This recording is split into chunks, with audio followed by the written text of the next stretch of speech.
So Bruno Bellheim's idea, and I think it's kind of a beautiful idea. He's gotten, in some ways people debunk him, but the idea is that the fairy tale provides a safe place to go to dark places. So that it's so contained and it always has a happy ending, or most of them do. So he was like, the child gets to hear the tale, gets to go to some places that are maybe a little bit scary to think about, and then gets lifted out of them, and then is able to kind of start to process something helpful with growing up. And I actually find that really beautiful. I think it's a really beautiful way to think about darkness and storytelling, and the fairy tales in particular. So I would agree with you that I think there's a little bit of a pulling away. Grimm's fairy tales are so, they're so grim, but they're hilarious. And I think generally when kids don't, it's not the kind of violence that feels real. It feels like cartoony,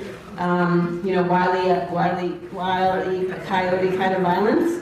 So I don't think a kid it feels close to home. It doesn't feel like realism.